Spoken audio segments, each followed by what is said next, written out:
Allez, on attaque largement la deuxième semaine de ce challenge, une vidéo par jour pendant 30 jours.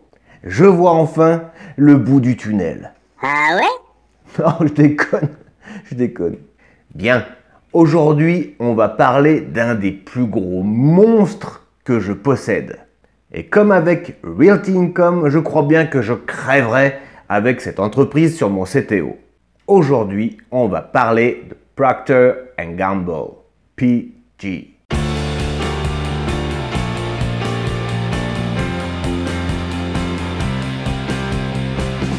Cette boîte est tout simplement un monument en bourse depuis les années 1800. Et tu as forcément plein de produits chez toi qui viennent de chez eux. Ce bon vieux Procter & Gamble a un rendement de 2,58% sur tes dividendes. Et bien monstrueux, de 19 et un score de croissance correct de 12. La croissance du dividende sur 5 ans est de 5% par an, avec une capitalisation de 348 milliards de dollars.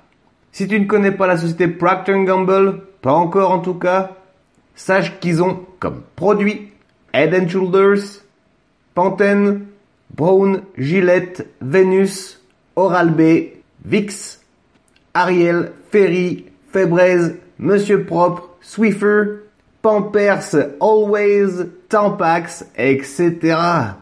Bref, forcément, tu connais. La société a été fondée en 1837 et est basée à Cincinnati, dans l'Ohio.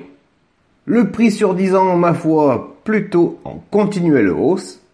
Et la comparaison des performances, à savoir un retour sur un an pour Procter & Gamble de 9%, quand le S&P, par exemple, faisait moins 6%, et un retour sur 5 ans de 95% quand le S&P 500 faisait 63%.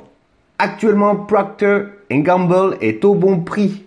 Et l'historique du dividende avec un dividende sans interruption de plus de 30 ans, largement une fréquence de 4 fois par an comme bien souvent, avec un montant annuel à terme de 3,65 $.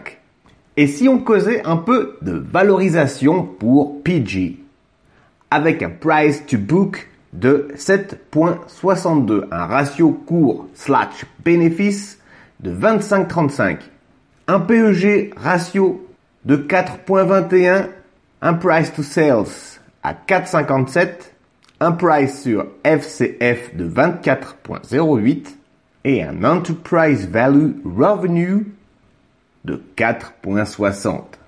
Alors, si tu n'as rien compris, comme moi, il n'y a pas de souci. Car Morning vient de créer une chaîne sur YouTube.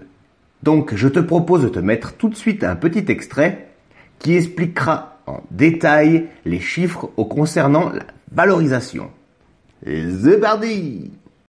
Et enfin, ici, dans la section valorisation, Morning vous montre la mesure price to book, la capitalisation boursière d'une entreprise par rapport à sa valeur comptable des capitaux propres au bilan. Les investisseurs surveillent généralement de près ce ratio. Il peut identifier les actions sous-évaluées sur le marché. Plus le nombre est bas, plus le prix est équitable. Mais veillez à vous assurer qu'il ne s'agit pas d'une entreprise en difficulté et comparez-la à différentes entreprises du secteur. Le ratio cours-bénéfice, ici, est calculé en divisant le cours de l'action par le bénéfice par action. Notez que plus le PER est bas, plus le titre est considéré comme sous-évalué. Mais cela ne signifie pas nécessairement qu'il s'agit d'un signal d'achat, car il peut être bas pour une autre raison.